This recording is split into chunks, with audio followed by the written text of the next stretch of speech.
Bab 451. Tak seorang pun dapat berbicara. Lin Yi. Saat melihat Lin Yi, air mata mengalir di wajah Ji Qingyan saat dia berlari di belakangnya. Yo, Lin Yi, kamu hebat sekali. Kamu benar-benar menemukan tempat ini. Zhao Zhengyang terkekeh. Apa, kamu masih bilang kita tidak boleh pergi? Kenapa kamu tidak lihat saja, siapa yang punya wilayah ini?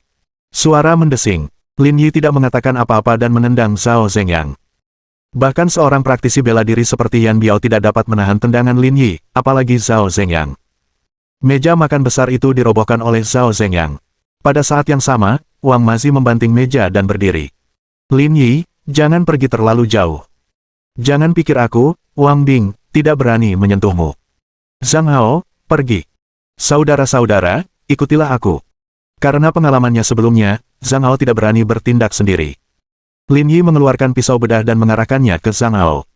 Jika kau berani datang, aku akan menusukmu sampai mati. Mendesis. Melihat pisau dingin itu, Zhang Hao tersentak. Apa yang terjadi di bar hari itu masih meninggalkan rasa takut yang membekas di hatinya. Pria ini lebih berani dari siapapun. Kata-katanya bukan ancaman kosong. Dia benar-benar akan melakukannya. Zhang Hao, tunggu apa lagi? Ayo lakukan. Wang Bing 1. Teriak. Dia baru sekarang tahu bahwa Lin Yi menakutkan saat dia marah. Sial, tanyakan padanya apakah dia berani bergerak. Lin Yi mencengkeram kerah Wang Mazi dan menusuk perutnya dengan pisau bedah. Ah! Ji Qingyan berteriak ketakutan, Lin Yi, ayo pergi. Ini bukan urusanmu. Melihat tubuh Wang Mazi berlumuran darah, semua orang di ruangan pribadi itu tercengang. Kaki mereka lemas dan mereka hampir roboh ke tanah. Kau, beraninya kau menyerangku. Wang Mazi memegang perutnya dan menunjuk Lin Yi dengan gemetar. Bahkan sekarang, dia masih tidak percaya bahwa Lin Yi berani bersikap tidak bermoral seperti itu. Lin Yi berjongkok dan menginjak pergelangan tangan Wang Mazi. Kamu baru saja menyentuh tangannya dengan tangan ini, kan? Aku tahu aku salah. Aku bersedia memberikan seluruh wilayahku padamu. Kumohon. Mohon maaf. Cak. Pisau bedah menembus telapak tangannya, dan teriakan Wang Mazi bergema di seluruh restoran Dehui.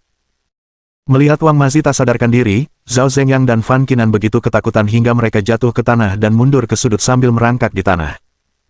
Menarik pisau bedah, Lin Yi berjalan menuju Zhao Zhengyang dan Fan Qinan. Sambil menjambak rambut Zhao Zhengyang, Lin Yi menekannya ke tanah. Sejujurnya, aku selalu terlalu malas berurusan dengan orang bodoh sepertimu. Meski begitu, kenapa kau selalu mencari masalah denganku? Apa kau pikir kau punya kekuatan untuk menantangku? Lin Yi, ayo kita bicara baik-baik. Kau tahu betapa kuatnya keluarga Zhao. Kalau kau berani menyerangku, itu tidak akan ada gunanya, kata Zhao Zhengyang dengan suara gemetar. Aku tahu aku salah kali ini. Aku bisa membantumu meredam masalah Wang Mazi. Anggap saja impas. Bagaimana menurutmu? Aku tidak akan berani memprovokasimu lagi. Kumohon beri aku kesempatan. Kau pikir aku takut pada bajingan itu? Atau kau pikir kau bisa mengancamku dengan statusmu sebagai putra sulung keluarga Zhao? Tidak, tidak. Aku tidak bermaksud mengancammu. Aku sungguh-sungguh menyadari kesalahanku dan ingin menggunakan kesempatan ini untuk memperbaikinya. Kumohon beri aku kesempatan lagi. Aku sudah memberimu banyak kesempatan. Sudah saatnya dendam di antara kita berakhir. Lin Yi menginjak tangan kanan Zhao Zhengyang. Kau baru saja menyentuhnya dengan tangan ini, kan? Kalau begitu tinggalkan tangan ini. Lin Yi memegang pisau bedah dan menusuk tangan kanan Zhao Zhengyang. Tepat saat Lin Yi hendak menusuknya lagi, teriakan kaget terdengar dari luar pintu. Dia menoleh dan menyadari bahwa orang yang berdiri di pintu tidak lain adalah Liang Ruoxu dan pria parubaya itu. Pada saat yang sama, Qin Han juga ada di samping mereka. Lin tua, jangan gegabah. Jelas, Qin Han juga tahu keseriusan masalah ini. Zhao Zhengyang dan Wang Mazi memiliki identitas yang sangat berbeda. Jika Lin Yi melumpuhkan tangan Zhao Zhengyang, keluarga Zhao pasti tidak akan membiarkan masalah ini begitu saja. Lin Yi memandang Liang Ruoxu. Hari ini, aku akan melumpuhkan salah satu tangannya. Tak seorang pun bisa mengatakan apapun untuk menghentikanku.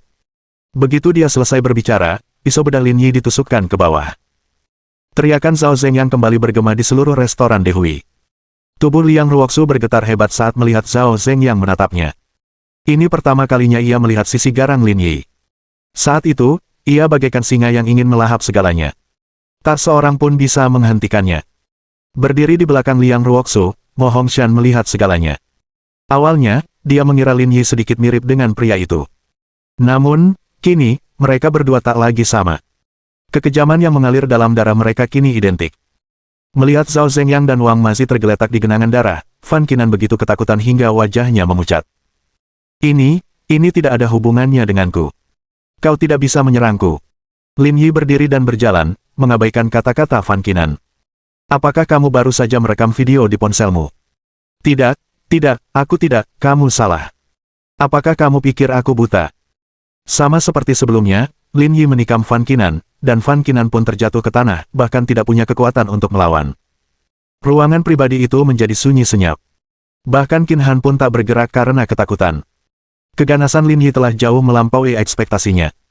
Kali ini, dendam di antara mereka tidak berakhir sampai salah satu dari mereka meninggal. Kamu bisa kembali dulu. Aku akan mengurus masalah ini, kata Liang Ruoxu. Lin Yi tidak menanggapi dan pergi bersama Ji Qingyan. Melihat punggung mereka, Liang Ruoxu tiba-tiba merasa sedikit kesal. Kalau bukan karena Ji Qingyan, dia tidak akan menjadi gila seperti ini. Setelah meninggalkan restoran Dehui, mereka berdua berkendara ke grup Chaoyang. Mereka tidak berbicara dalam perjalanan ke kantor Ji Qingyan. Lin Yi, apa kau terluka? Tanya Ji Qingyan takut-takut. Ia begitu takut pada Lin Yi sehingga ia tak berani bicara keras-keras. Apa yang salah dengan otakmu sampai kau menemui mereka sendirian? Lin Yi memarahi. Pria bernama Wang Bing itu bilang kamu menyuruh seseorang menabrak anak buahnya dengan truk. Aku takut kamu akan dipenjara, jadi aku pergi dengan membawa dokumen transfer. Aku berani menyentuh mereka, jadi kau pikir aku takut bertanggung jawab. Kenapa kau ikut campur begitu saja? Kau tahu betapa berbahayanya insiden hari ini. Kalau kau mengalami sesuatu, kau tidak tahu harus meneleponku. Aku tahu aku salah, berhenti memarahiku, aku tidak akan melakukannya lagi. Ji Qingyan mengerutkan bibirnya dan menyeka air matanya sambil terisak. Aku bersumpah, kau akan membuatku marah setengah mati suatu hari nanti. Aku tidak akan melakukannya lagi, gumamnya. Kenapa kamu menutup mulutmu? Aku takut kamu akan memarahiku lagi. Bab 452. Pergi keluar. Baiklah. Lin Yi melambaikan tangannya dengan tidak sabar. Kau hanya bersikap baik. Aku hanya tidak ingin kau berada dalam bahaya, kata Ji Qingyan dengan nada memelas. Zhao Zhengyang dan yang lainnya benar-benar idiot. Bagaimana mungkin aku dalam bahaya? Lain kali jika ada kejadian seperti ini, aku pasti akan meneleponmu dulu, kata Ji Qingyan sambil cemberut. Baiklah, kamu bisa tinggal di sini. Aku pergi. Kamu belum makan siang, kan? Kamu bisa pergi setelah makan siang. Ji Qingyan memegang tangan Lin Yi. Tidak, aku benar-benar marah sekarang. Aku agak lapar. Makanlah bersamaku. Masih berani makan? Renungkan dirimu sendiri dulu. Melihat Lin Yi pergi, Ji Qingyan bergumam. Aku hanya ingin kamu menghabiskan makan siangmu. Setelah meninggalkan Chaoyang Group, Lin Yi masuk ke mobilnya dan menelepon Liang Ruoxu. Kamu ada di mana? Saya kembali ke kantor.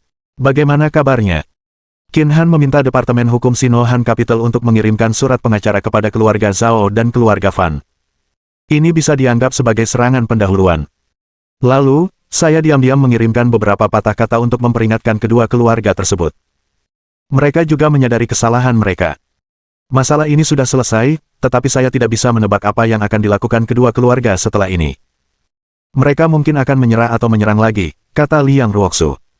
Meski begitu, aku sudah berurusan dengan Wang Bing dan yang lainnya. Orang-orang ini tidak akan ada lagi di Zonghai. Baiklah, aku mengerti. Sekian dulu untuk saat ini. Kalau ada yang tidak bisa kau tangani, jangan lupa hubungi aku tepat waktu. Ya. Baiklah, silakan. Aku tutup dulu. Setelah menutup telepon, Liang Ruoxu menghembuskan napas berat. Dia terus memikirkan apa yang baru saja terjadi. Yang paling membingungkannya adalah sikap Paman Mo. Meskipun dia tidak terlibat langsung dalam masalah ini, kata-katanya menyiratkan bahwa dia ingin membantu. Ini terlalu aneh. Sekalipun Lin Yi adalah kepala dokter bedah Old Yang, tidak ada hubungan apapun di antara mereka. Ada banyak dokter di negara ini yang telah mengoperasi berbagai pemimpin. Jika semua orang mendapat perlakuan istimewa, bukankah para kepala ahli bedah itu akan menjadi kaya? Sikap Paman Mo sungguh menarik. Di tempat parkir bawah tanah Chaoyang Group, Lin Yi bersandar di kursinya, memikirkan kedua keluarga itu. Meskipun kekuatan keseluruhan grup Ling Yun tidak dapat bersaing dengan kedua keluarga itu, mustahil bagi mereka untuk menyentuhnya di bidang bisnis. Adapun industri farmasi, akan ada reformasi besar di masa depan, jadi keluarga Fan tentu saja tidak berani bertindak gegabah. Dengan hanya keluarga Zhao yang tersisa, dia tidak terlalu khawatir. Cincin. Ponsel Lin Yi berdering. Ternyata panggilan dari Bi Songjiang. Presiden Lin, tahap pertama proyek renovasi dermaga pada dasarnya sudah selesai. Kita bisa memasukkan tahap kedua proyek kita ke dalam agenda. Kapan Anda ada waktu luang, bisakah Anda datang dan melihatnya? Sudah. Hari-hari ini, dia sibuk dengan Cisco dan 6 perusahaan farmasi dan hampir melupakan dermaga Wangjiang. Sekarang setelah tahap pertama proyek perluasan selesai, dia benar-benar harus memeriksanya. Pada saat yang sama, pesanan 3 miliar yuan yang diberikannya kepada Cisco mungkin hampir selesai. Dia harus meluangkan waktu untuk mengunjungi Cao Xiangyu. Kalau tidak, dia pasti sudah bekerja keras tanpa hasil. Memikirkan hal ini, Lin Yi meregangkan badan dengan malas dan keluar dari mobil. Ia lalu berjalan kembali ke kantor Ji Qingyan. Retakan, retakan.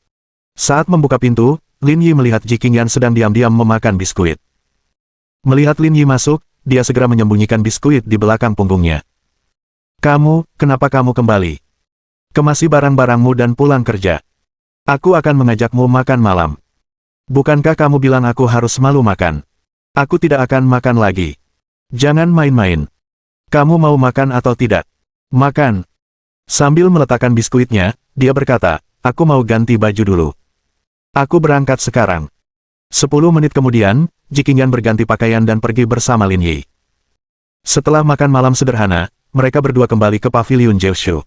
Di atas sofa, Ji Qingyan memeluk lengan Lin Yi.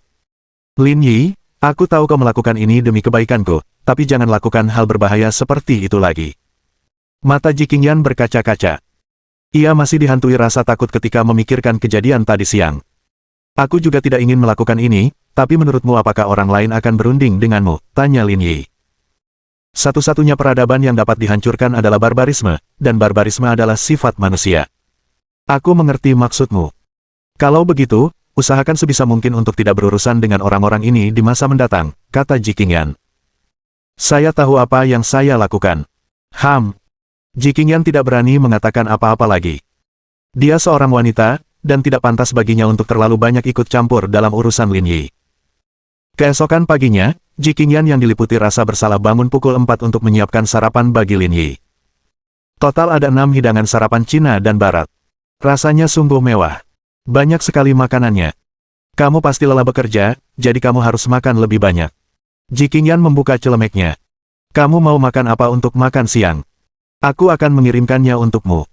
Kembali bekerja, jangan khawatirkan aku, kata Lin Yi, makanlah, aku akan mengantarmu bekerja nanti. Saya bisa menyetir sendiri, katanya pelan. Baiklah kalau begitu. Setelah sarapan, Lin Yi mengantar Ji Qingyan ke kantor sebelum berangkat ke rumah sakit. Kakak Lin, aku punya kabar baik untukmu. Begitu mereka tiba di departemen, Qiao Xin berdiri dan berkata, ada pasien siang ini yang perlu menjalani operasi stent jantung. Direktur Li bilang dia tidak akan mengikuti kita lagi dan meminta Anda untuk mengoperasinya. Saya akan menjadi asisten Anda. Beri aku waktu beberapa menit. Dalam pengobatan modern, pemasangan stent jantung merupakan operasi kecil yang tidak terlalu sulit. Akan tetapi, masih sangat bagus untuk menggunakan ini guna meningkatkan kemajuan misi.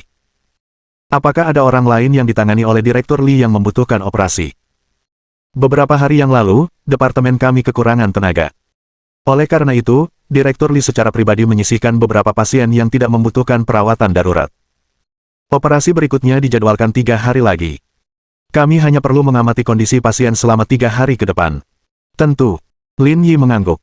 Setelah operasi stent jantung hari ini, kemajuan misi akan mencapai 2/5. 3 operasi lainnya kemungkinan akan memakan waktu seminggu untuk diselesaikan. Aku punya saran. Karena rumah sakit sedang sepi beberapa hari ini, bagaimana kalau kita keluar dan bermain, kata Wang Zei, kudengar dermaga Wangjiang sudah diperluas. Bahkan lebih bagus dari sebelumnya. Para dokter muda di departemen itu sedikit bersemangat untuk memeriksanya. Namun, tak seorang pun berani bersuara. Mereka semua menatap Li Chuhan. Dia bos departemennya. Kalau dia diam saja, tidak ada yang bisa pergi. Jangan coba-coba liburan bareng, kata Li Chuhan, tapi aku bisa kasih kamu libur setengah hari. Kalau kamu mau bersenang-senang, silakan saja. Direktur Li, bisakah kita benar-benar pulang lebih awal? Tanya Qiao Xin gembira. Para dokter di departemen itu juga tahu bahwa tidak mungkin bagi mereka untuk mengambil cuti sehari penuh untuk bersenang-senang karena masih ada pasien yang harus dirawat. Sudah sangat baik bahwa dia memberi semua orang libur setengah hari. Saya akan mengurus pasien di departemen. Keluarlah dan bersantailah. Meskipun Li Chuhan dingin, dia orang yang santai. Selama tidak bertentangan dengan prinsipnya, boleh dibicarakan. Ah! Mendengar Li Chuhan ingin tinggal di departemen, ekspresi Wang Zei sedikit berubah. Direktur Li, kalau Anda tidak pergi, kami tidak ada gunanya pergi. Jangan khawatir, karena saya mengundang Anda untuk bermain, saya yang akan menanggung biayanya. Para dokter dan perawat di departemen itu juga dapat mengetahui bahwa Wang Zei telah mengatur perjalanan ini hanya untuk mengundang Direktur Li. Ini bukan soal uang. Siapa yang akan merawat pasien kalau aku pergi? Direktur Li, bagaimana kalau begini? Kalian pergilah bersenang-senang. Saya akan tetap di sini dan mengawasi. Wakil direktur yang baru, Zheng Binjiang, berkata, saya sudah tua dan tidak bisa bermain dengan kalian, anak muda. Sudah sepantasnya saya tetap di sini. Terima kasih, Direktur Zheng, kata Wang Zei sambil tersenyum. Kak Lin, ayo main bareng. Aku sampai gila karena setiap hari di departemen, kata Qiao Xin. Baiklah, ayo kita pergi dan memeriksanya.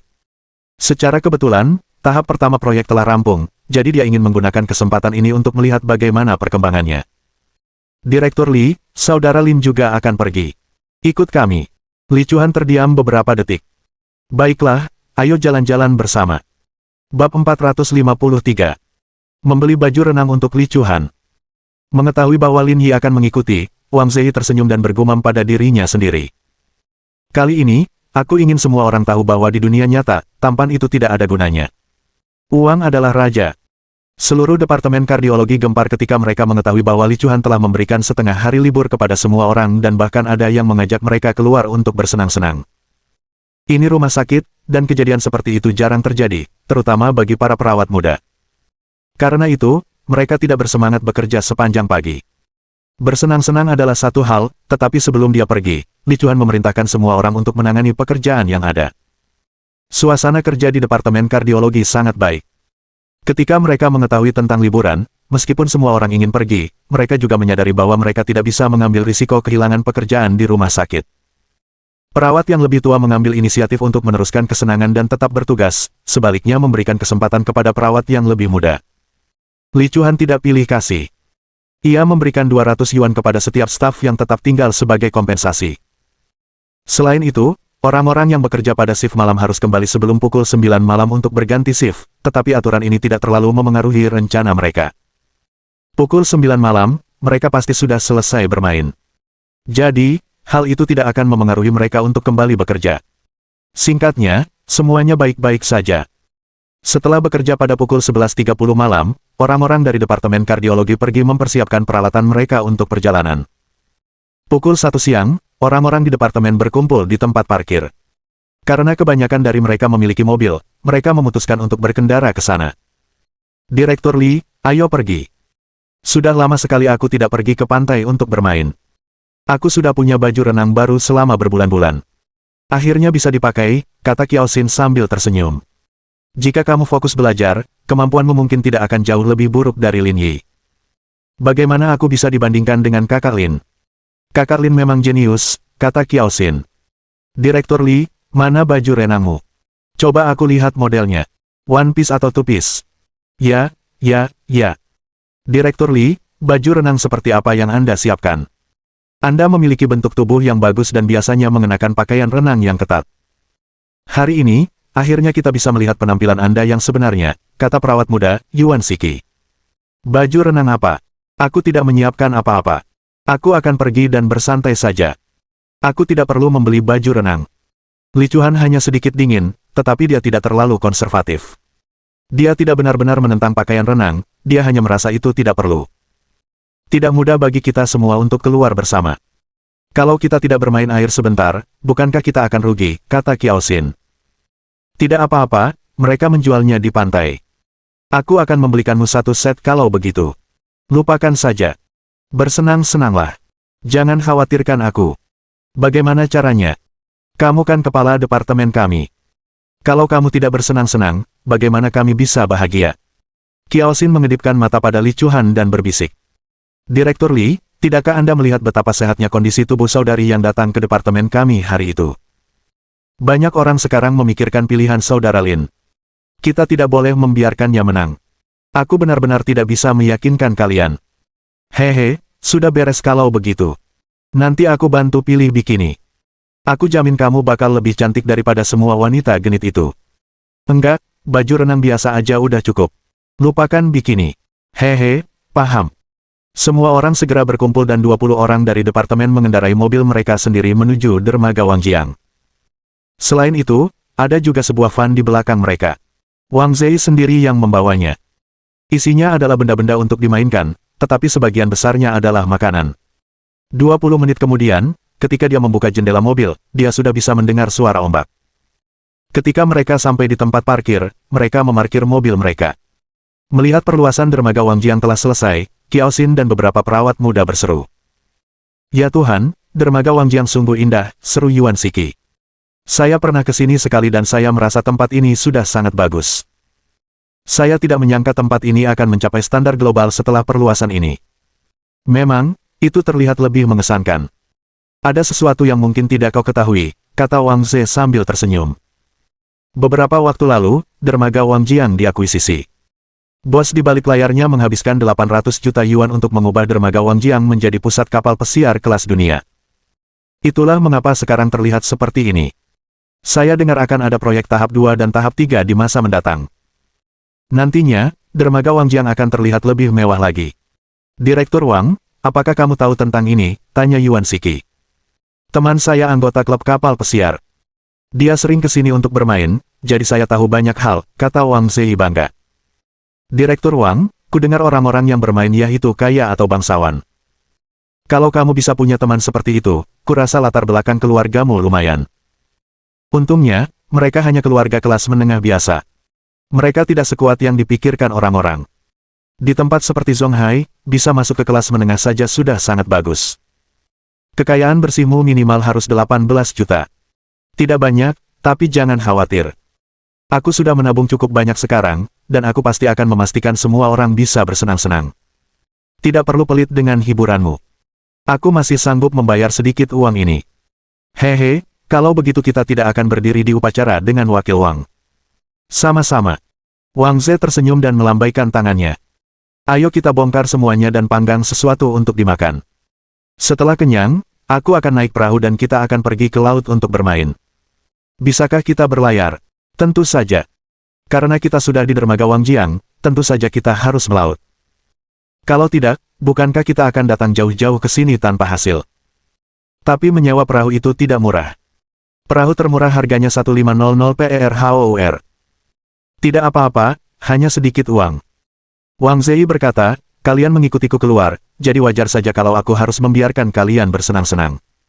Terima kasih, Direktur Wang. Wang Zei merasakan suatu pencapaian saat melihat para perawat dari departemen mengelilinginya. Di rumah sakit, semua orang mengenakan jas putih, jadi mereka mengelilingi Lin Yi. Sekarang setelah mereka keluar, mereka menyadari pentingnya uang. Di masa depan, para perawat di departemen itu mungkin akan menjadi bawahannya. Memikirkan hal ini, Wang Zei berbalik dan menatap Lin Yi. Kau ingin bersaing denganku? Kemana mereka pergi? Pada saat ini, Wang Zei melihat Lin Yi, Li Chuhan, dan Qiao Xin sudah berjalan ke pinggir jalan dan masuk ke dalam mobil. Kak Lin, tahu nggak di mana mereka jual baju renang di dekat sini? Kita harus pilih baju renang yang bagus buat sutradara Li.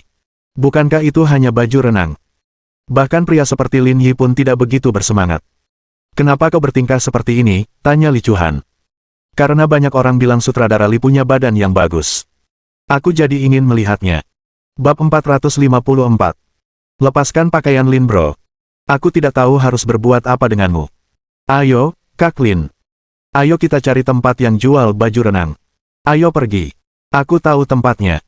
Dulu, waktu dia lagi pergi belanja, dia beli ban renang di toko. Seharusnya dia juga bisa beli baju renang di sana. Ayo pergi. Lin Yi tersenyum sambil mengemudi. Laut berada tepat di tepi jalan. Melihat pemandangan ini pasti akan meningkatkan suasana hati. Lin Yi menganggap pakaian renang itu menakjubkan. Tidak peduli apakah pemakainya muda atau berusia 99 tahun, selama dia seorang wanita, dia tidak akan menolak untuk memakainya. Di beberapa taman air dalam ruangan, banyak bibi parubaya berkeliaran dengan pakaian renang. Pakaian renang itu benar-benar bisa membuat orang melupakan rasa malu mereka. Sebagai perbandingan, wanita tidak bisa melakukan hal yang sama dengan pakaian dalam. Ketika mereka kembali ke toko, ia mendapati germo pria itu sudah tidak ada lagi. Ia telah digantikan oleh seorang wanita parubaya. Lin Yi diam-diam bertanya-tanya apakah polisi telah tertangkap basah saat mencoba memberantas prostitusi. Direktur Li, menurutku set putih itu cukup bagus, kata Qiao Xin. Tidak, itu terlalu terbuka. Ganti saja dengan sesuatu yang lebih normal. Li Chuan menggelengkan kepala dan menolak. Tapi aku pikir saudara Lin akan menyukainya. Dia lebih suka kalau aku tidak memakainya sama sekali, kata Li Chuan. Pilih saja satu. Qiao Xin terdiam sejenak. Saya masih terlalu muda. Direktur Li lebih berpengalaman daripada saya. Lin Yi juga merasa bahwa kepribadian Li Chuan jauh melampaui orang biasa. Apakah dia akan seperti robot saat berhubungan seks? Apakah dia bisa melakukannya sambil membaca laporan medis? Itu suatu kemungkinan. Petik 1. Kak, kenapa tidak coba model tali ini untuk memperlihatkan lekuk tubuhmu? Pemilik kios perempuan itu menunjuk ke arah baju renang berwarna hijau tua. Li Chuan melihatnya dan merasa gayanya lumayan, jadi ia mengangguk. Aku ambil yang ini. Tolong belikan aku selendang juga. Qiao Xin terkekeh. Kakak Lin, sudah waktunya kau melakukan bagianmu. Jangan main-main. Aku yang beli ini. Buat apa kakak Lin mau menghabiskan uang untuk itu? Tentu saja saudara Lin harus mengeluarkan uang. Ini namanya biaya nonton. Qiao Xin terkekeh. Kita bisa membiarkan saudara Lin menonton gratis, tapi kamu kan bos departemennya. Bagaimana mungkin dia bisa menikmati pemandangan tanpa biaya? Rona merah langka muncul di wajah Li Chuan, tetapi dengan cepat menghilang. Lin Yi merenung beberapa detik. Aku setuju denganmu. Baju renang itu tidak mahal. Harganya 198 yuan. Lin Yi memindai kode QR dan membayar. Kemudian, ia berkendara kembali ke pantai dan bertemu dengan yang lain. Kak Lin, aku harus merepotkanmu untuk keluar sebentar. Aku dan Direktur Li harus berganti pakaian renang. Tidak apa-apa. Lin Yi keluar dari mobil dan menunggu di luar. Ya ampun, mereka sebesar ini. Direktur Li, kau benar-benar pandai menyembunyikannya. Kecilkan suaramu. Ini modal besar. Qiao Xin menyeringai dan berkata, banyak sekali wanita yang mengincar kakak Lin. Kita tidak boleh menunjukkan kelemahan. Aku benar-benar tidak bisa berbuat apa-apa tentang kalian, gadis-gadis. Ini semua omong kosong. Beberapa menit kemudian, Li Chuan dan Qiao Xin keluar dari mobil dengan pakaian renang mereka. Kulit Li Chuan lebih cerah dari yang dipikirkan Lin Yi. Meskipun kakinya tidak sepanjang kaki Liang Ruoxu, kakinya proporsional dan tidak kecil. Kakak Lin, Direktur Li dan aku sudah selesai. Sekarang giliranmu. Kalian pergi dulu. Aku akan mencarimu setelah aku ganti baju. Tidak, kita harus tetap di sini dan menonton, kata Qiao Xin. Aku ingin menjadi orang pertama yang melihat sosok saudara Lin. Aku penasaran apakah dia punya otot perut. Otot perut apa? Ini jalan. Jangan cuma berdiri di sini. Oh, dengarkan Direktur Li. Pada saat ini, logika aneh wanita itu muncul. Anda tidak bisa mengenakan pakaian renang di jalan, tetapi Anda bisa mengenakannya di pantai. Kakak Lin, kami turun dulu. Cepat ke sini. Lin Yi kembali ke mobil, berganti pakaian dengan celana renang dan tank top, lalu berjalan menyusuri pantai dengan sandal jepit. Pada saat ini, orang-orang di bawah telah menyiapkan makanan untuk barbeque dan sedang menunggu Li Chuan kembali untuk makan. Direktur Wang, saya benar-benar tidak tahu. Perutmu bahkan tidak sedikit. Kalau kamu lebih banyak berlatih, apa kamu akan punya perut six-pack? Tanya Yuan Siki. Ya, tapi aku belum olahraga akhir-akhir ini, jadi perutku jadi kurang terlihat. Kalau aku ke gym sebulan, perutku pasti akan terlihat. Wang Zei berkata dengan mencolok. Ya Tuhan, lihat, Direktur Li kembali. Mana mungkin, mereka sebesar ini. Kita semua ditipu oleh Direktur Li. Pantas saja dia bisa jadi sutradara. Dia lebih hebat dari kita. Wang Zei yang tengah memanggang sesuatu menatap kosong. Bentuk tubuh dan pahanya sungguh indah. Li Chuan benar-benar tidak mengerti. Semua wanita memiliki hal-hal ini. Ia juga pernah melihatnya ketika memeriksa pasiennya sebelum operasi. Apa yang perlu dikejutkan? Sambil melilitkan selendangnya, Li Chuan berkata, jangan lihat aku. Habiskan saja makananmu. Para perawat terkekeh. Kemana Direktur Lin pergi? Kenapa aku tidak melihatnya? Dia di sini, dia di sini. Bukankah dia sedang berjalan ke arah kita? Qiao Xin menunjuk Lin Yi yang berdiri tak jauh darinya. Ada apa? Kenapa kakak Lin pakai singlet? Benar. Kenapa kamu tidak menunjukkan tubuh indahmu? Aku kan atlet kelas A dan aku sudah pakai baju renang. Sutradara Lin terlalu pelit. Dia bahkan tidak mengizinkan kami menontonnya. Kalian gadis-gadis kecil, tidak bisakah kalian memberi sedikit muka untuk Direktur Lin? Serius, kata Wang Zei. Apa kesalahan kita? Lihat pantainya. Apa kau tidak bisa membedakan mana yang bertelanjang dada dan mana yang menutupi tubuhnya? Qiao Xin, Yuan Shiki, dan yang lainnya melihat ke arah pantai dan memperhatikan sesuatu yang menarik. Orang-orang bertelanjang dada yang berjalan di pantai semuanya adalah kaum muda. Pria-pria yang menutupi diri mereka semuanya adalah pria parubaya. Sekarang kamu harus tahu bahwa hanya mereka yang bertubuh bagus dan berotot yang berani pamer. Mereka yang bertubuh buruk ditutupi pakaian. Sambil berbicara, Wang Zei menegakkan punggungnya dan tanpa sadar menarik perutnya, membuat otot perutnya terlihat sedikit lebih jelas. Mustahil. Direktur Lin tidak gemuk. Seharusnya perutnya tidak besar, kan, kata Yuan Shiki. Sulit untuk mengatakannya. Dokter tidak punya jadwal rutin. Mereka tidak punya waktu untuk menjaga bentuk tubuh mereka, kata Wang Zei. Lagi pula, seperti yang kau tahu, Direktur Lin masih mengendarai mobil sari. Dia mungkin tidak punya banyak uang untuk berolahraga. Wajar saja kalau bentuk tubuhnya kurang bagus. Aku masih tidak percaya, karena kakak Lin tidak terlihat gemuk sama sekali. Sederhana, kan? Ayo kita ke sana dan buka baju saudara Lin. Kita akan tahu setelah melihatnya. Ide bagus. Ayo kita buka baju kakak Lin. Haha, seru sekali. Serang. Bab 455. Jalanmu di dunia kedokteran semakin luas.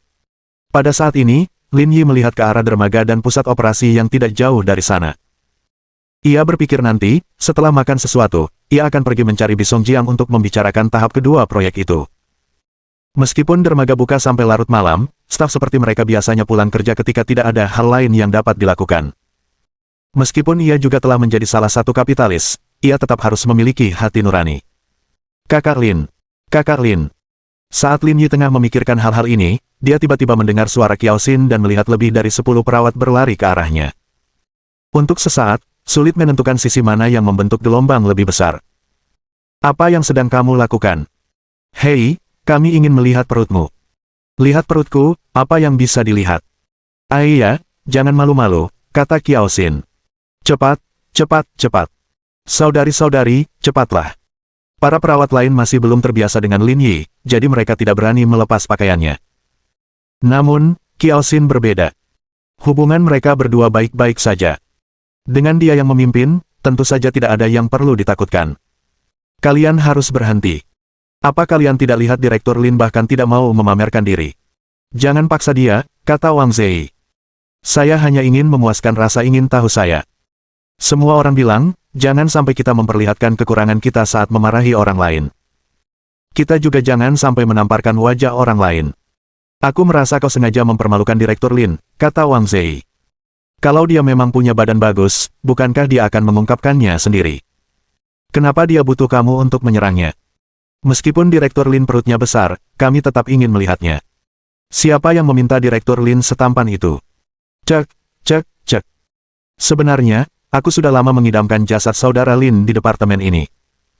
Sekarang, akhirnya aku punya kesempatan untuk melihatnya langsung. Wang Zei. Saudari-saudari, maju.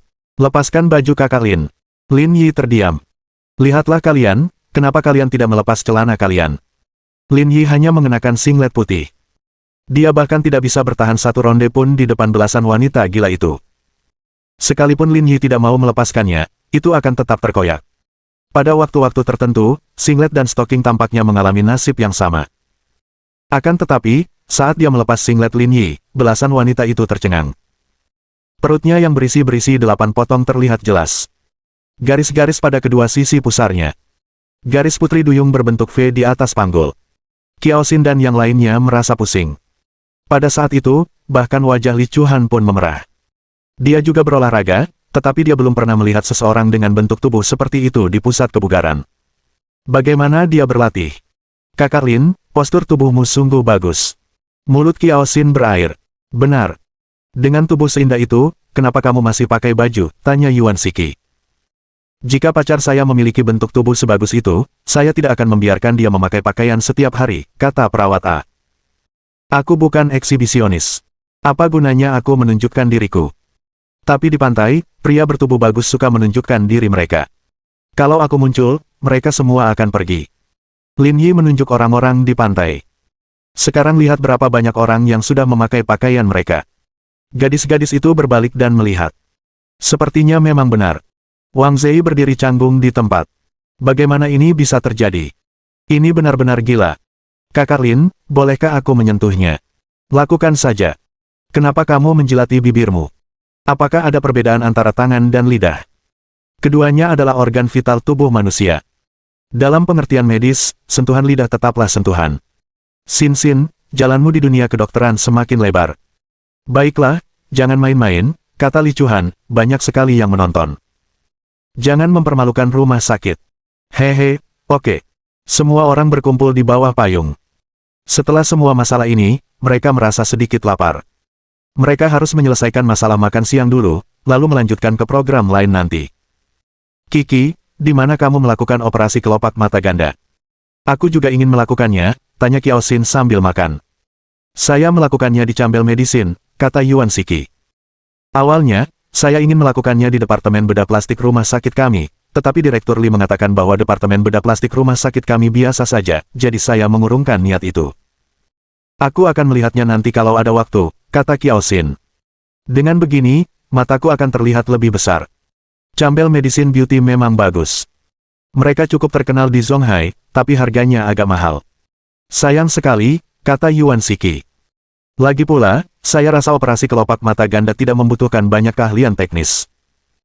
Dengan kemampuan Direktur Li dan Direktur Lin, jika mereka mau mempelajarinya, mereka bisa saja membuka rumah sakit bedah plastik sendiri di masa depan. Rumah sakit ini pasti akan lebih menguntungkan daripada rumah sakit Huasan. Benarkah? Haruskah aku berganti profesi di masa depan? Memang bukan teknis. Agar tidak ketinggalan, Wang Zei menyela. Saya pernah berkecimpung di bidang ini sebelumnya. Kesulitan estetika terletak pada kemampuan untuk mengikuti tren estetika modern, seperti halnya bagi desainer grafis. Jika ada pertanyaan tentang topik ini, silakan berkonsultasi dengan saya. Kak Lin, kamu sudah melihat banyak sekali wanita. Seleramu terhadap mereka pasti bagus, kan? Wang Zei, saya yang paling berpengalaman di sini. Kenapa kamu tanya dia? Terlebih lagi, dia tidak hanya mengatur perjalanan ini, tetapi juga menghabiskan uangnya sendiri untuk menyukseskannya. Mengapa Lin Yi menjadi protagonis? Apa-apaan ini? Direktur Wang. Mendengar Yuan Siki memanggilnya, Wang Ze meluruskan ekspresinya dan tersenyum. Jika Anda ingin berkonsultasi tentang pengobatan dan kecantikan, tanyakan saja kepada saya. Tidak, daging sapi di piring Direktur Lin sudah habis. Panggang lagi untuknya. Wang Zei, kalian benar-benar mempermainkanku. Apa maksudmu dengan melihat banyak wanita? Aku orang yang serius. Aku hanya sedikit lebih mudah jatuh cinta. Ya. Sayang. Kiao Xin mendekat ke Lin Yi. Kak Lin, adik yang datang mengantarkan makanan untukmu hari itu, menurutku kelopak matanya yang ganda sangat indah. Dia begitu cantik sampai aku hampir menangis. Dia alami, tidak melalui operasi, kata Lin Yi, tapi kalau kamu punya pikiran seperti itu, aku bisa membantumu mendapatkan penampilan yang serupa. Ah, Kak Lin, kamu tahu tentang estetika. Apa yang perlu diketahui? Tanya Lin Yi, tidak ada keahlian teknis yang dibutuhkan untuk memotong kelopak mata ganda. Departemen kami bisa melakukannya dengan peralatan yang kami miliki. Mendengar ini, mata para gadis berbinar. Tak seorang pun menyangka Lin Yi memiliki kemampuan seperti itu. Direktur Lin, selain kelopak mata ganda, apakah Anda tahu cara melakukan prosedur estetika lainnya? Tentu saja, kata Lin Yi, tapi kelopak mata ganda adalah prosedur yang paling tidak teknis, jadi tingkat keberhasilannya akan paling tinggi. Kalau begitu, kami tidak ingin melakukan operasi kelopak mata ganda. Lalu apa yang kamu inginkan? Kami ingin mengubah pandangan kami sepenuhnya. Lin Yi terdiam. Kalian benar-benar tahu cara memanjakan diri. Bab 456. Metode Anda ini cocok untuk krematorium. Harap bersikap sopan, kata Li Chuhan. Tidak ada yang dapat dia lakukan terhadap orang-orang ini. Lagi pula, mereka kan perempuan. Nggak bisakah mereka lebih pendiam? Direktur Li, Anda tidak akan bisa tahu seberapa lapar seseorang saat dia kenyang. Li Chuhan menundukkan kepalanya dan menatap yang lain. Dia merasa lebih baik baginya untuk tidak berbicara. Pada saat ini, mengatakan apapun akan terlihat seperti dia sedang pamer. Apa gunanya operasi kelopak mata ganda dan operasi bentuk mata, kata Lin Yi sambil memakan daging sapi itu, aku tidak menyarankanmu melakukannya. Direktur Lin, saya pikir Anda mengatakan ini karena Anda takut terbongkar, sela Wang Zei. Mengapa saya harus takut akan hal itu? Karena kamu tidak bisa melakukannya. Lin Yi terdiam. Silikon mudah terbakar dan meledak. Tidak aman untuk dimasukkan ke dalam tubuh, jadi saya tidak merekomendasikannya. Tidak mungkin, kau bahkan bisa memikirkan alasan seperti itu, kata Wang Zei, silikon itu sesuatu yang dimasukkan ke dalam tubuh. Kapan ia akan terkena api terbuka? Para wanita, termasuk Li Chuhan, sedikit bingung. Alasan mudah terbakar dan meledak tampaknya tidak masuk akal. Bukankah kamu dikremasi saat kamu meninggal, kata Lin Yi.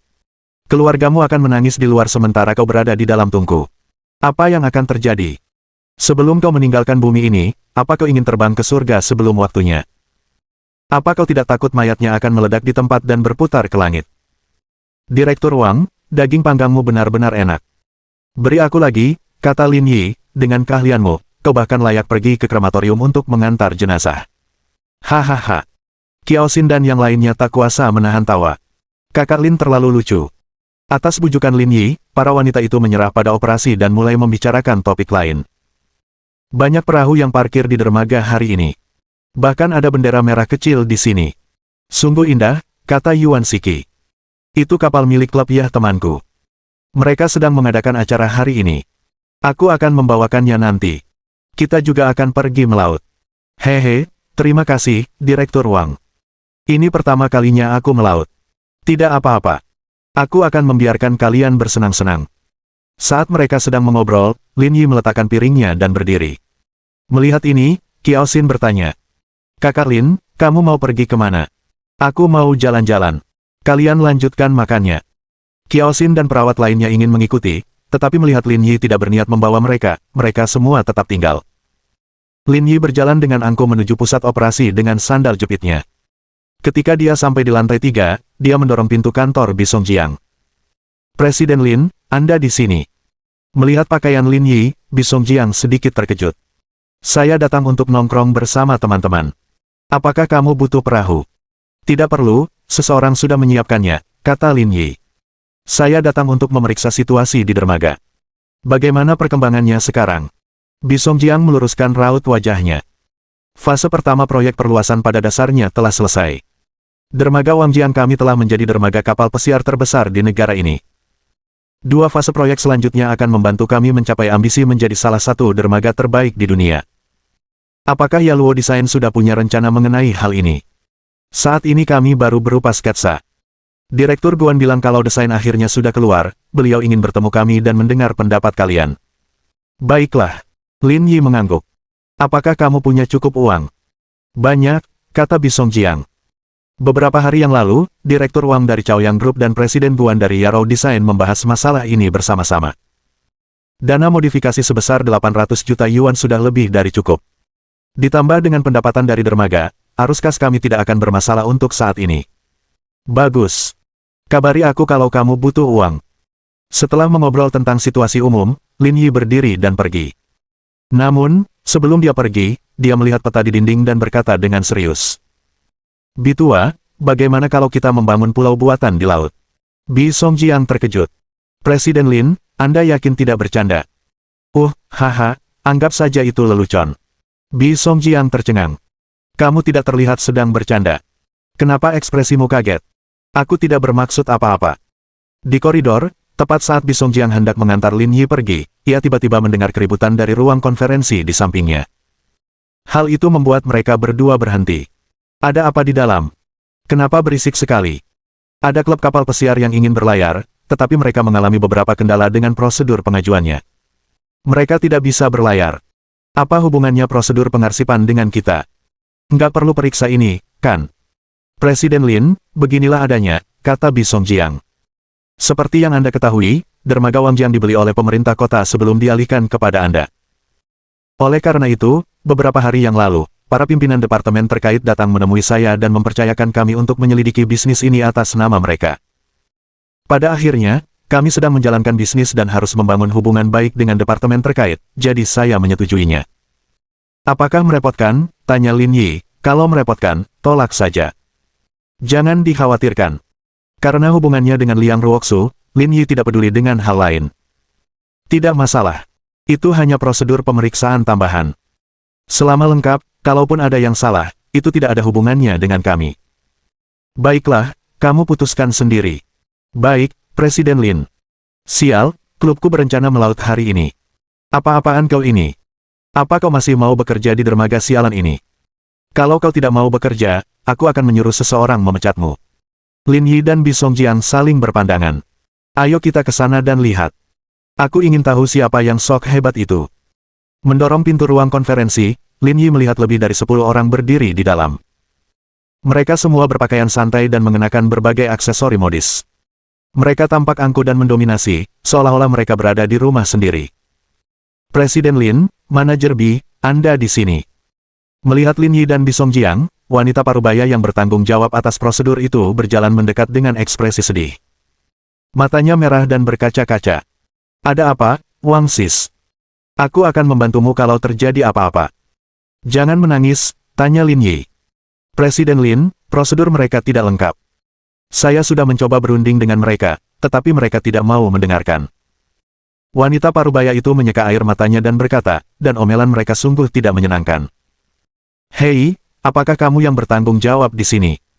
Pria yang berbicara itu berambut abu-abu dan berkacamata hitam yang bertengger di hidungnya. Ia setengah duduk di kursi dengan kaki di atas meja. Ekspresinya tampak arogan. Lin Yi tidak mengatakan apa-apa dan langsung berjalan mendekat. Kemudian, dia menendang kaki kursi. Kursi itu langsung terlempar dari bawahnya. Pria berambut abu-abu itu tak sempat bereaksi dan jatuh ke tanah. Kacamatanya jatuh ke samping dan ia tampak sangat malu. Lin Yi menatap pria berambut abu-abu itu. Saya yang bertanggung jawab di sini. Beritahu saya jika Anda butuh sesuatu. Bab 457. Kau beruntung aku tidak membunuhmu. Kesunyian. Ruang rapat hening. Tak seorang pun berbicara sepatah kata pun. Kakak Yu. Setelah tertegun sesaat, semua orang bereaksi dan pergi menolong pria berambut abu-abu di tanah. Sialan, beraninya kau menyerangku, Li Junyu. Aku tidak akan membiarkanmu pergi. Dengan kutukan, Li Junyu mengambil kursi di tanah dan melemparkannya ke Lin Yi. Presiden Lin, hati-hati, seru Bi Songjiang. Hati-hati, dasar brengsek. Li Junyu melemparkan kursi ke arah Lin Yi, tetapi Lin Yi memiringkan kepalanya dan dengan mudah menghindari serangannya. Pada saat yang sama, Lin Yi merentangkan kakinya dan menendang perut pria itu, menyebabkan pria itu menjerit dan terlempar mundur. Untungnya, rekannya menangkapnya. Jika dia menabrak tembok, dia mungkin muntah darah. Kamu datang ke tempat yang salah. Kamu pikir kamu bisa bertindak seperti ini hanya karena kamu punya uang, kata Lin Yi, minta maaflah pada karyawanku. Minta maaf sama ibumu. Tunggu saja. Jangan coba-coba kerja di dermaga ini lagi. Lin Yi mengetuk telinganya dengan tidak sabar. Aku tahu kalian orang macam apa. Kalau tidak bisa menang, kalian mulai mengguncang orang lain. Kebetulan, aku punya waktu. Cepat panggil bantuan. Setiap orang berharga. Baiklah, kamu benar-benar tangguh, kan? Aku akan menelepon sekarang. Li Junyu memegang teleponnya dan menghubungi nomor seseorang. Kakak Yuan, kamu di mana? Aku sudah di dermaga. Kenapa kalian berlama-lama? Prosedurnya belum selesai. Ada sesuatu yang terjadi. Staf mereka bilang dokumen kami tidak memenuhi standar.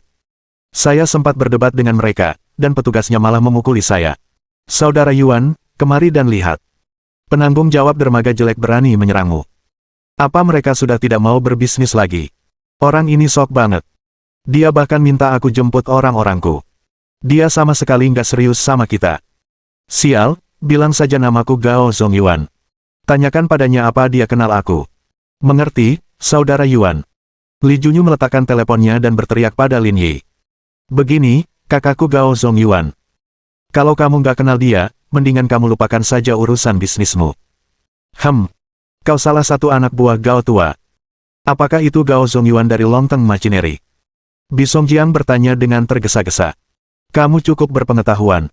Kamu tahu latar belakang kakakku. Apa kamu takut sekarang? Ekspresi Bi Songjiang berubah muram. Dia berdiri di samping Lin Yi dan berbisik. Presiden Lin, Longteng Machinery tidak mudah dihadapi. Lebih baik menghindari masalah. Kita lupakan saja masalah ini. Kenapa begitu? Longteng Machinery adalah produsen kabel terbesar di dunia. Fokus utama mereka adalah kapal kargo dan mesin teknik.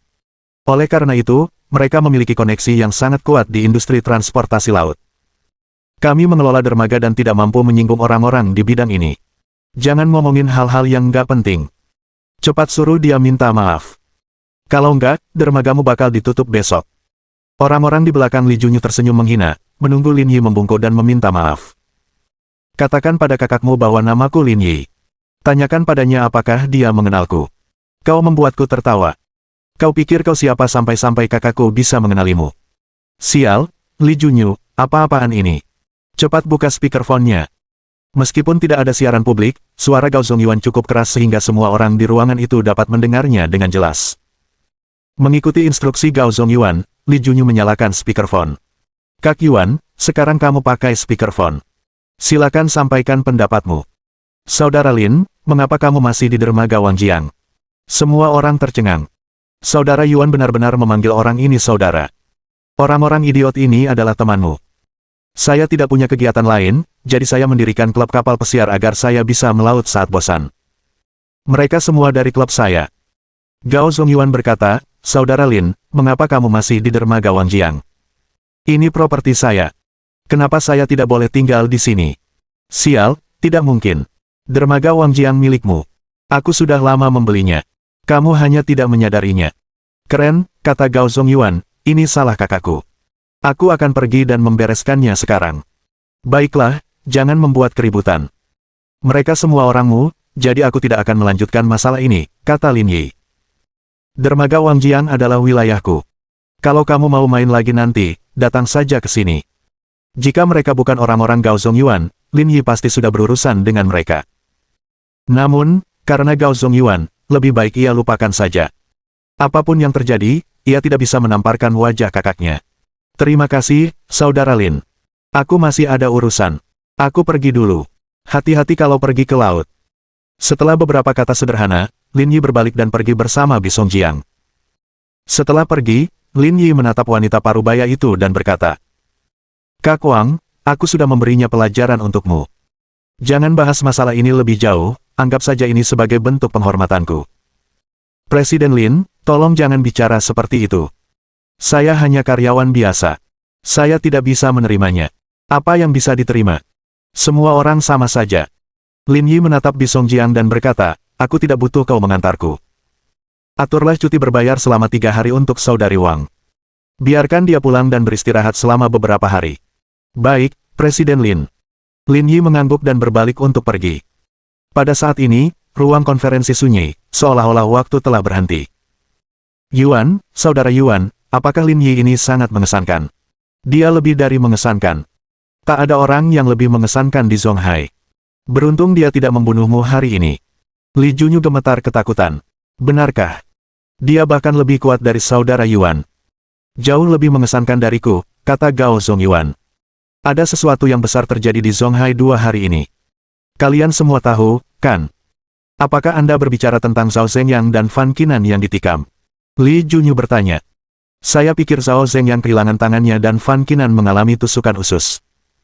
Ya, Zhao Zhengyang dan Fan Qinan ditikam oleh Saudara Lin. Jika dia tidak tiba tepat waktu, Zhao Zhengyang pasti sudah mati di tangannya, kata Gao Zongyuan. Saudara Lin bahkan berani menusuk orang seperti Zhao Zhengyang dan Fan Qinan. Dengan latar belakang keluargamu, apa menurutmu dia tidak akan berani membunuhmu jika kau membuatnya marah? Mendengar ini, Li Junyu dan temannya bergidik. Apakah saya baru saja lolos dari malapetaka? Baiklah, kalian semua, jaga diri baik-baik. Aku akan mencari kalian sekarang dan membawa kalian untuk meminta maaf kepada Saudara Lin. Sampaikan beberapa patah kata yang baik dan bersulang untuknya. Setelah itu, masalah ini akan selesai. Oke. Kami tunggu di sini. Pada saat yang sama, Lin Yi kembali ke tempat barbecue. Qiao Xin dan yang lainnya sudah bermain di pantai untuk sementara waktu. Meskipun ukurannya tidak besar, selama mereka bergerak cukup intens, ia akan tetap memantul. Saudara Lin, apa yang sedang kamu lakukan? Direktur Wang sudah menghubungi kapal. Kita akan pergi melaut dengan temannya nanti. Saya kembali tepat waktu. Direktur Lin, kami membawa banyak barang. Kalau kami melaut, barang-barang kami mungkin akan dicuri. Nanti ada yang harus menjaga barang-barang kami sendirian, kata Wang Zei. Terima kasih banyak, Direktur Wang. Anda membayar untuk mengajak kami bermain dan bahkan berinisiatif untuk tetap tinggal. Sungguh orang yang baik. Lin Yi tersenyum. Sebagai perbandingan, aku jauh lebih buruk. Sungguh disayangkan. Bab 458. Pemikiran logis dan imajinasi wanita. Aku tidak mau tinggal di sini. Direktur Lin, Anda mungkin salah paham. Saya tidak bilang ingin tinggal. Direktur Wang, Anda orang yang sangat baik. Kalau begitu, kami akan meninggalkan ponsel kami di sini. Kami memakai baju renang, dan tidak ada tempat untuk meletakkan ponsel kami. Kami akan meninggalkannya di pantai, kata Kiao Xin. Terima kasih, Direktur Wang. Kalau nanti ada operasi lagi, saya pasti akan bekerja sama dengan Anda, kata Yuan Shiki. Direktur Wang, Anda luar biasa. Anda menghabiskan banyak uang untuk menyewa perahu, tetapi Anda sendiri tidak menikmatinya. Tidak ada seorang pun di seluruh departemen yang bisa menandingi Anda, kata perawat A. Karena ada yang mengawasi barang-barang kita, aku akan meninggalkan ponselku di sini, kata Li Chuhan. Wang Zei tercengang saat melihat ponsel yang diserahkan gadis-gadis itu kepadanya. Kapan saya bilang saya akan menginap di sini? Saya membayar untuk menyewa perahu, dan akhirnya saya tidak bisa menikmatinya. Wang Zei tiba-tiba merasa ditipu. Lagi pula, dialah yang membayar semuanya. Yah, sebenarnya aku tidak keberatan tinggal di sini, tapi kali ini kita akan pergi melaut bersama teman-temanku. Kalau aku tidak mengajak kalian ke sana, apa yang akan kalian lakukan? Anda tidak perlu khawatir tentang itu, Direktur Wang. Saya bisa mengajak mereka bersenang-senang. Ya, kita main saja dengan Kakak Lin. Direktur Wang, jangan khawatir, kata Kiao Xin. Batuk. Wang Zei sengaja batuk beberapa kali. Ada sesuatu yang mungkin belum kau ketahui. Teman-temanku cantik dan punya latar belakang keluarga yang baik. Lagi pula, banyak dari mereka yang lajang. Aku ingin memanfaatkan kesempatan ini untuk memperkenalkan mereka padamu. Kalau aku tinggal di sini, siapa yang akan memperkenalkanmu pada mereka? Mendengar ini, para perawat muda menjadi bersemangat. Ini tampaknya menjadi kesempatan bagus untuk keluar dari masa lajang. Bicara tentang iblis, temanku ada di sini. Mengikuti tatapan Wang Zei, para perawat tampak tidak jauh. Lin Yi juga melihatnya dan bergumam pada dirinya sendiri, mengapa Lao Gao dan yang lainnya ada di sini. Li Chuhan sudah cukup mengenal lelaki, jadi dia melilitkan syal di tubuhnya dan berdiri di belakang Lin Yi. Meskipun anak-anak ini tidak setampan Direktur Lin, mereka cukup tampan, kata Yuan Shiki. Mereka memang tampan, tapi dilihat dari pakaian mereka pasti anak-anak orang kaya. Mereka bukan orang yang bisa kita manjakan. Lebih baik kita berlutut dan menjilat sepatu saudara Lin. Benar, kata Yuan Shiki. Tapi apa yang mereka lakukan di sini? Apa mereka ke sini untuk melihat kita? Tentu saja. Wang Zei tersenyum dan berkata, orang di depan bernama Li Junyu. Dia pemimpin orang-orang ini dan teman baikku. Tapi kenapa dia masih memegang alkohol di tangannya? Mungkinkah dia ingin minum? Mereka mungkin ke sini untuk mengusulkan bersulang. Kita semua orang kaya, jadi kalian mungkin tidak mengerti. Lakukan saja apa yang kukatakan nanti, kata Wang Zei. Jadi begitu. Melihat Li Junyu berjalan mendekat, Wang Zei menyambutnya dengan senyuman. Li Tua, aku berencana untuk bertemu denganmu nanti. Kenapa kau membawa orang-orangmu sendiri? Aku sangat malu. Li Junyu juga sedikit tercengang. Dia memang sudah berjanji pada Wang Zei bahwa mereka akan pergi bersama. Lagi pula, ada begitu banyak gadis cantik di sekitarnya. Lebih baik membawa mereka semua daripada tidak. Namun, dia tidak menyangka Wang Zei bersama Lin Yi. Setelah menyapa Li Junyu, Wang Zei berbalik dan memperkenalkannya kepada semua orang. Perkenalkan, ini teman saya, manajer umum Zonghai Fuxin Manufacturing. Kekayaannya 2 miliar. Ketika mendengar angka 2 miliar, selain Li Chuhan, semua wanita yang hadir tercengang. Bagi mereka, ini adalah angka astronomis. Di lingkaran sosial mereka, para miliarder sudah berada di puncaknya. Agak sulit menerima seseorang dengan kekayaan bersih 2 miliar yuan tiba-tiba muncul hari ini. Mereka butuh waktu untuk beradaptasi. Di sisi lain, Li Chuhan tidak peduli. Sirkuit balap internasional Zonghai milik Lin Yi. 2 miliar seharusnya tidak cukup untuk menutupi biaya konstruksi. Kakak ipar, kamu juga di sini. Melihat Li Chuhan, Gao Zongyuan tersenyum dan menghampirinya. Adegan Li Chuhan berlomba di gelanggang balap masih segar dalam ingatannya. Li Chuhan malu dipanggil kakak ipar. Ini pertama kalinya ia menghadapi situasi seperti ini. Ia berdiri di tempat dengan gelisah dan tidak tahu harus berkata apa. Yang lainnya juga tercengang. Apa yang sedang terjadi? Pria ini benar-benar memanggil Li Chuan sebagai kakak ipar. Siapa saudaranya? Direktur Li juga tidak menikah. Li tua, ada apa dengan temanmu? Wang Ze tertawa dan berkata, Direktur Li dan aku bahkan belum mulai berpacaran. Kenapa kau memanggilnya kakak ipar? Kau membuatku malu. Gao Zongyuan melirik Wang Zei. Dari mana asalmu? Apa hubungannya ini denganmu? Wang Zei tercengang mendengar ini dan tampak malu. Kalau bukan karena aku, kenapa kau memanggil Direktur Li sebagai kakak ipar? Selain aku, kau tidak kenal siapapun di sini, kan? Kau pikir kau siapa? Kau benar-benar tahu cara menyanjung diri sendiri. Gao Zongyuan mengutuk dan berkata pada Lin Yi.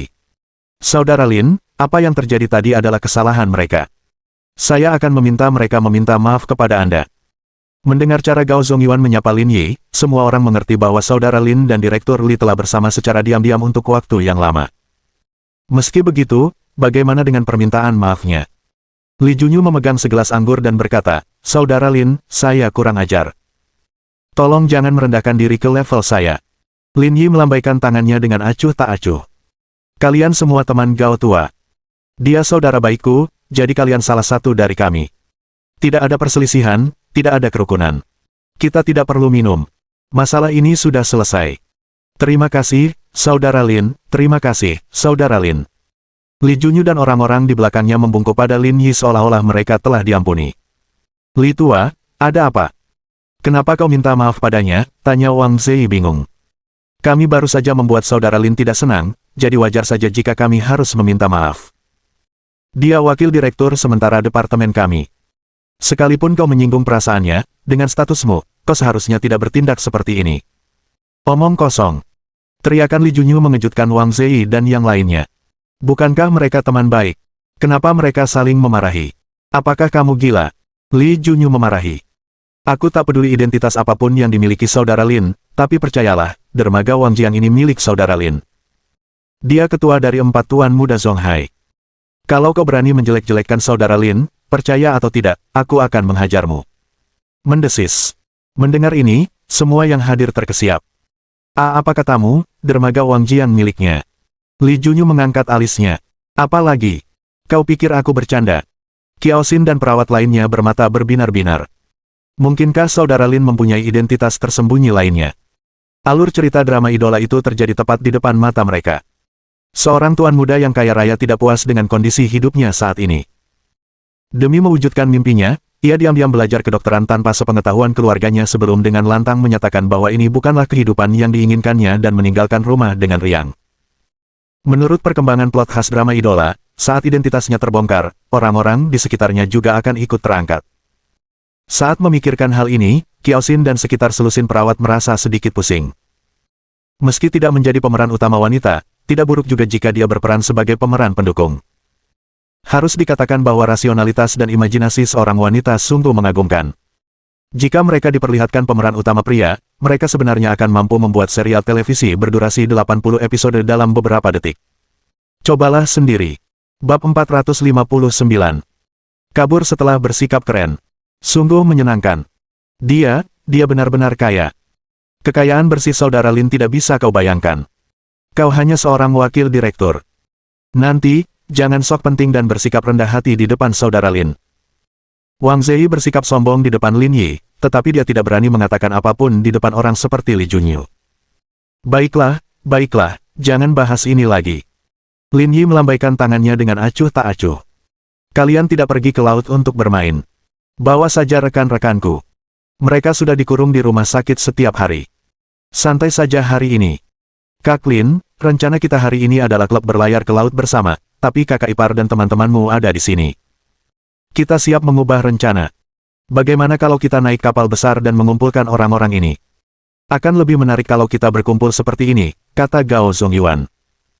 Kau benar-benar ingin menipu kami dan kehilangan kapal kami, Lin Yi mengomel sambil bercanda.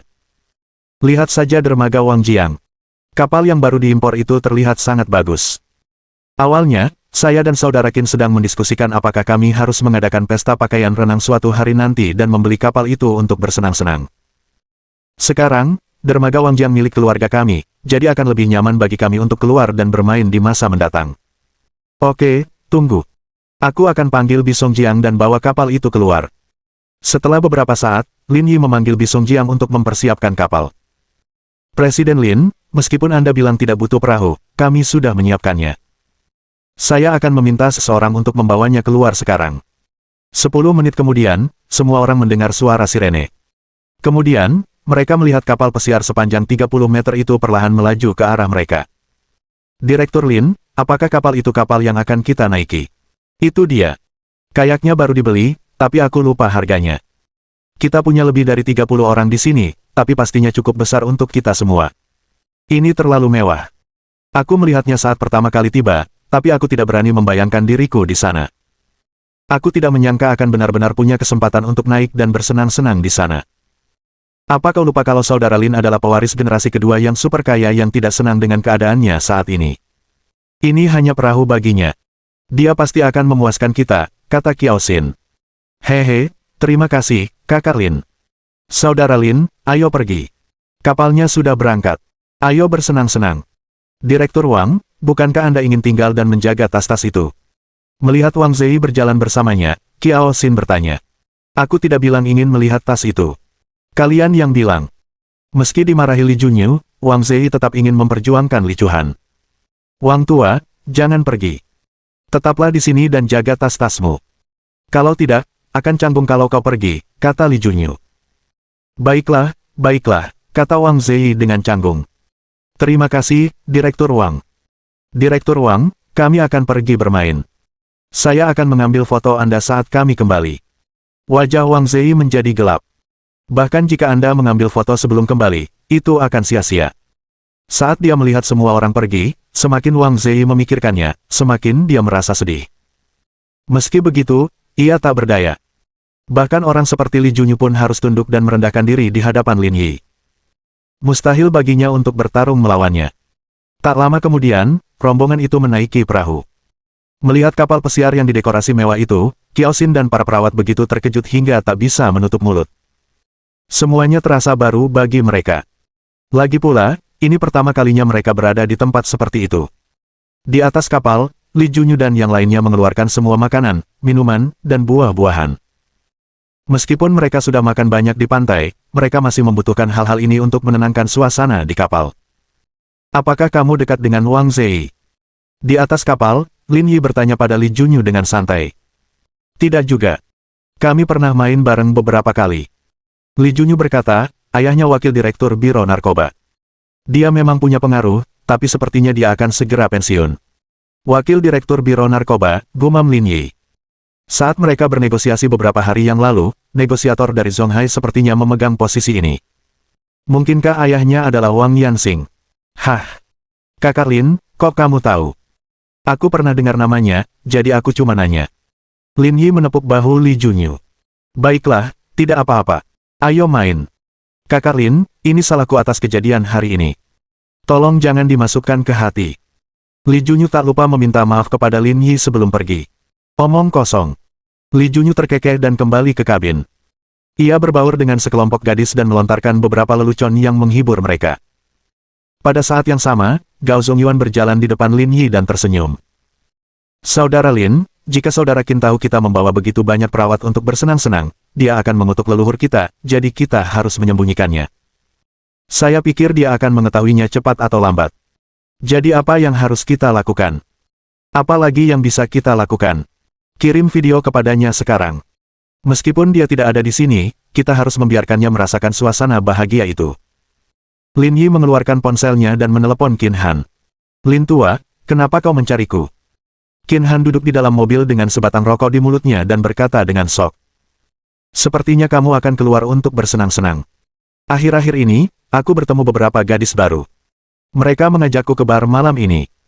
Aku tahu kau iri, tapi aku tak bisa berbuat apa-apa. Tak banyak gadis, jadi aku harus menikmatinya sendirian. Qin Han mendesah shock. Bukan karena kita bersaudara, tapi karena gadis-gadis itu terlalu menawan. Aku tak bisa berbagi mereka denganmu. Itu cuma beberapa gadis. Aku nggak peduli. Lin Yi mengarahkan kameranya ke kabin. Kami juga punya beberapa, dan jumlahnya cukup banyak. Sial, kenapa kalian semua pakai baju renang? Kalian di mana? Lin Yi memegang teleponnya dan memindai area tersebut. Gao Tua dan aku tidak ada kegiatan, jadi kami memanggil beberapa gadis untuk mengadakan pesta baju renang di laut. Lagi pula, gadis-gadis ini semuanya perawat di rumah sakit. Kami bahkan membawa seragam mereka. Sialan, kalian berdua bajingan, kenapa kalian tidak memanggilku ke pesta baju renang kalian? Butuh satu orang untuk mengenal satu sama lain. Bukan karena kita bersaudara, hanya saja gadis-gadisnya terlalu menawan. Setelah itu, Lin Yi menutup telepon. Gao Zongyuan tersenyum dan berkata, Kakak Lin, perasaan melarikan diri setelah pamer ini benar-benar menggerahkan. Itulah yang aku inginkan. Kak Lin, sepertinya ada peralatan selam di kapal. Mau turun dan berenang. Gao Zongyuan mengedipkan mata dan berkata, ini kesempatan terbaik bagi kita untuk membantu mengembangkan perasaan dengan gadis-gadis itu. Tidak masalah apakah itu menimbulkan perasaan atau tidak. Aku hanya suka menyelam. Kalau begitu, biarkan aku menyelam bersamamu. Melihat sekeliling, Lin Yi melihat Li Chuan berdiri di dekat pagar. Angin laut membelai rambut panjangnya yang lembut. Ia menatap riak air laut dengan senyum mengembang di bibirnya. Tak seorang pun tahu apa yang sedang dipikirkannya. Direktur Li. Mau turun dan bersenang-senang. Turun dan bersenang-senang. Ada peralatan selam di kapal. Tapi saya hanya bisa berenang, tidak bisa menyelam. Tidak apa-apa. Aku akan mengantarmu. Kurasa itu bukan ide bagus. Melelahkan kalau kau bawa orang. Aku mau lihat-lihat air laut di sini saja. Kakak ipar, kita semua sependapat. Tidak perlu malu. Aku sudah menyiapkan semuanya untuk kalian berdua. Ini penutup kepalanya. Sederhana dan mudah dipakai. Selesai dalam beberapa menit. Lin Yi diam-diam memberinya acungan jempol. Dukungan ilahi. Tak kuasa menahan antusiasme Gao Zongyuan, Li Chuan mengambil peralatan selam itu. Setelah semuanya siap, ia menatap Lin Yi dengan gugup. Saya benar-benar tidak bisa menyelam. Aku sudah bilang aku akan mengantarmu. Apa yang perlu ditakutkan? Lin Yi meraih pinggang Li Chuan dan keduanya melompat ke dalam air. Ah! Begitu dia memasuki air, Li Chuan berteriak ketakutan. Pada saat ini, Lin Yi menyadari bahwa Li Chuan tampak sedikit lebih feminin. Saat dia menghadapi hal-hal yang asing dan tidak dikenal, dia masih tahu bagaimana caranya merasa takut. Li Chuan memeluk Lin Yi dengan erat. Hal ini memberi Li Chuan rasa aman. Perlahan-lahan, ia menjadi lebih berani dan cengkeramannya mengendur. Air laut yang sejuk mengalir di kulitnya, dan ikan-ikan berwarna-warni membentuk kelompok, menggambarkan dunia bawah laut yang ajaib. Dunia bawah laut yang tak dikenal terasa asing dan baru bagi Li Chuan. Setelah beradaptasi dengan lingkungan baru, ia mulai mengamati dan mengagumi keindahannya yang unik. Sambil memegang Lin Yi dengan satu tangan, Li Chuan menunjuk karang di bawah dengan rasa ingin tahu. Niatnya jelas, dia ingin Lin Yi membawanya untuk melihatnya. Lin Yi tanpa ragu melanjutkan menyelam bersama Li Chuan. Ia berencana mengajaknya melihat berbagai bentuk karang. Selama proses ini, Lin Yi tidak melihat tatapan dingin yang biasa di mata Li Chuan, melainkan kegembiraan dan kegembiraan seorang gadis kecil. Lin Yi menyadari bahwa Li Chuan tidak dilahirkan dengan kepribadian ini. Sebaliknya, ada sebuah pintu di hatinya yang tertutup rapat dan tidak pernah terbuka. Setengah jam kemudian, peralatan selam memberikan pemberitahuan bahwa oksigen masih bisa bertahan selama 10 menit lagi, mengingatkan mereka berdua bahwa sudah waktunya untuk kembali. Awalnya, Lin Yi ingin menghabiskan beberapa menit lagi dengan Li Chuan, karena mereka tidak menyelam terlalu dalam. Dia akan bisa berenang naik dalam semenit. Namun, Li Chuan menolak. Lagi pula, mereka berada di bawah air, jadi lebih baik berhati-hati. Namun, ketika Lin Yi mengangkat Li Chuan, ia tiba-tiba merasakan lengannya menegang. Ia menyadari bahwa Li Chuan sedang menatapnya dengan gugup, seolah-olah ia telah mengalami sesuatu yang mengerikan. Lin Yi bertanya dengan matanya, dan Li Chuan dengan gugup menunjuk ke arah pakaian renangnya. Lin Yi menyadari tali baju renang Li Chuan telah terbuka. Bab 460. Pengetahuan aneh meningkat lagi. Lin Yi ingat sekarang. Sore harinya, saat mereka sedang membeli baju renang, Li Chuan tidak terlalu memikirkan keputusannya. Ia langsung memilih baju renang sederhana yang menggunakan tali dan pergi. Mereka berdua sudah lama berada di bawah air. Kemungkinan besar air laut telah merobek tali baju renangnya. Ekspresi Li Chuan semakin gugup. Ia memegang bikininya dengan kedua tangan. Selama proses ini, ia tak bisa menahan rasa gugupnya. Untungnya, celana renangnya tidak hanyut oleh air. Kalau tidak, dia pasti akan benar-benar terekspos. Lin Yi memberi isyarat agar Li Chuan tenang, lalu perlahan menyelam sendirian. Ia merangkul pantat Li Chuan dan mulai mengikatkan baju renangnya. Li Chuan begitu gugup hingga tubuhnya gemetar. Memeluk pinggangnya tak masalah, tetapi posisi ini membuat otaknya mati rasa. Wajahnya semerah api. Tak lama kemudian, Lin Yi mengenakan kembali pakaian renangnya, dan suasana hati Li Chuan yang gugup pun kembali normal. Sekitar 5 menit kemudian, mereka kembali ke permukaan. Saudara Lin, masih ada beberapa set peralatan di kapal. Mau lanjut? Tanya Gao Zongyuan sambil berdiri di dek sambil tersenyum. Tidak, tidak perlu, kata Li Chuan dengan suara yang nyaris tak terdengar, hanya Lin Yi yang bisa mendengarnya. Aku tidak mau melanjutkan lagi. Ayo kita naik dan istirahat sebentar. Ketika mereka berdua naik ke perahu, Li Chuan merasakan ketakutan yang tak kunjung hilang ketika memikirkan apa yang baru saja terjadi. Wajahnya pun memerah. Ini adalah pertama kalinya dia mempunyai kontak intim dengan lawan jenis. Sebagai orang yang belum menikah, dia tidak pernah menyangka hal seperti itu akan terjadi. Direktur Li, kenapa wajahmu merah? Tanya Kiao Xin sambil memakan keripik kentangnya. Ini pertama kalinya dia menyelam. Dia agak gugup, jadi wajahnya agak merah, jelas Lin Yi. Jadi begitu. Kiao Xin tidak terlalu memikirkannya. Lalu, ia menarik Li Chuan ke dalam kabin untuk bermain permainan pesta, manusia serigala, bersama yang lain. Tak lama kemudian, hampir pukul 8 malam, dan langit benar-benar gelap. Beberapa dari mereka masih bertugas malam ini. Ayo kita kembali sekarang, kata Lin Yi kepada Gao Zongyuan. Kurasa sudah waktunya. Kita akhiri saja. Kita akan bertemu lagi nanti kalau ada waktu. Meskipun mereka masih harus bertugas di malam hari, para perawat muda sangat puas dengan perjalanan ini. Hari itu bukanlah hari yang sia-sia. Ketika kapal pesiar kembali ke pantai, kedua kelompok itu berpisah. Apa rencanamu malam ini? Tanya Lin Yi dengan santai. Gao Zongyuan mengeluarkan ponselnya. Haha, kakak Qin sudah meneleponku. Dia ingin aku mencarinya setelah kita selesai. Kalau kita bertemu, kurasa dia akan membunuhku. Ayo, ayo. Aku akan membakar dupa untukmu saat Qingming nanti, haha. Keduanya saling menggoda satu sama lain sejenak sebelum berpisah. Kemudian, Lin Yi membawa Li Chuan dan yang lainnya kembali ke titik kumpul. Karena dia perlu mengawasi barang-barangnya, Wang Zei tinggal di sini dan tidak pergi sendirian. Direktur Li, Anda kembali. Melihat Li Chuan dan yang lainnya kembali, Wang Zei menyapa mereka. Sutradara Wang, Anda tidak tahu ini, tapi kapal saudara Lin sangat mewah. Kami merasakan kehidupan sebagai aktris pendukung dalam drama idola, kata Yuan Shiki. Wajah Wang Zei menjadi gelap. Aku sama sekali tidak ingin mendengar ini. Juga, saudara Lin dan Direktur Li pergi menyelam. Mereka berdua menyelam sambil berpelukan. Aku iri sekali. Aku ingin sekali saudara Lin memelukku seperti ini, kata Kiao Xin. Lin Yi tak kuasa menahan tawa. Apa kau ingin membuat Wang Zei marah sampai mati? Yah, menyelam memang menyenangkan, dan aku cukup mahir. Kalau Direktur Li suka, aku akan mengajakmu melakukannya lain kali, kata Wang Zei canggung. Saya menghargai kebaikan Direktur Wang. Tapi, lain kali saya ingin melakukannya, saya akan mencari Direktur Lin. Lin Yi tercengang. Dia tidak menyangka Li Chuan akan mengatakan hal seperti itu. Ada apa? Kenapa kamu begitu terkejut? Tanya Lin Yi. Kakak Lin, aku ingin bertanya ada apa? Aku baik-baik saja. Bukankah semuanya normal?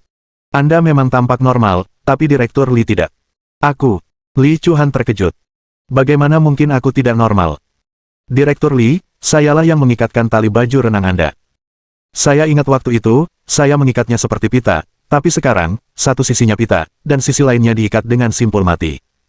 Ada apa ini? Mungkinkah talinya terlepas di tengah jalan? Apakah kamu serius? Para perawat muda itu gempar. Mereka pergi menemui Li Chuan dan menyadari bahwa apa yang dikatakan Kiao Xin memang benar. Di satu sisi ada pita yang indah, dan di sisi lain ada simpul mati yang diikat sembarangan. Dengan kepribadian Direktur Li, seharusnya dia tidak mengikat tali baju renang seperti ini. Itu tidak benar.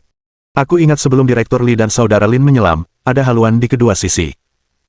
Setelah mereka berdua keluar, kamu main werewolf kill bersama kami di kabin dan tidak menyentuh tali baju renangmu sama sekali. Ada apa? Kiao Xin menyilangkan lengannya di depan dada dengan satu tangan dan mengusap dagunya dengan tangan lainnya. Tali baju renangnya tiba-tiba berubah bentuk. Apakah Direktur Li sendiri yang melepaskannya, atau orang lain yang melepaskannya? Selama kurun waktu ini, apa sebenarnya yang terjadi? Semua petunjuk tersebar, dan hanya beberapa wanita cantik yang tampak polos yang hadir untuk menyaksikan kejadian ini, tetapi kenyataannya. Terima kasih. Lin Yi menjentik dahi Kiao Xin. Anda harus berhenti membuat asumsi. Kakak Lin, bersikaplah lebih lembut. Sakit. Aku tahu apa yang terjadi, kata Yuan Shiki. Direktur Lin dan Direktur Li pasti telah melepaskan tali baju renang mereka saat mereka menyelam. Posisi ini benar-benar menarik, kata Qiao Xin. Di departemen, Direktur Lin dan Direktur Li sangat terampil. Saya tidak menyangka mereka juga sama terampilnya dalam hal-hal seperti itu. Mereka sangat berpengalaman. Saya benar-benar mendapatkan banyak pengetahuan kali ini. Ya. Tanpa disadari, kita menjadi lebih bijak dalam hal-hal yang berkaitan dengan hal-hal aneh. Baiklah, berhenti bicara omong kosong. Ini tidak seperti yang kau pikirkan, jelas Li Chuhan. Karena kami berada di bawah air, kami kekurangan oksigen, jadi saya mengikatnya sembarangan. Kalau ada di antara kalian yang ngomong sembarangan lagi, saya akan menandai kehadiran kalian sebagai D bulan ini. Oke. Kita tidak usah bahas itu lagi. Qiao Xin dan para perawat muda berhenti berbicara dan memperlihatkan ekspresi yang menunjukkan bahwa mereka tahu segalanya. Baiklah, pulang saja kalau kamu tidak ada shift malam. Kalau kamu ada shift malam, bawa mobilku kembali ke rumah sakit. Benar. Hari ini giliranku dan Direktur Li untuk malam ini. Kalian semua boleh membawa mobil kita pulang, kata Wang Ze tanpa menyerah. Direktur Wang, Anda sudah di sini sepanjang sore. Anda pasti lelah. Kembalilah dan istirahatlah. Saya akan meminta Lin Yi menggantikan Anda di shift malam, kata Li Chuhan. Mohon dukungan dari omom ante-ante sekalian, buat subscribe atau sharekan novel Mimin ke Facebook kalian, agar channel Mimin bisa terus berkembang. Dengan begitu, Mimin bisa lebih semangat untuk up novel seru lain ke depannya. Buat teman-teman yang sudah subscribe dan sharekan novel Mimin, Mimin ucapkan terima kasih sebanyak-banyaknya.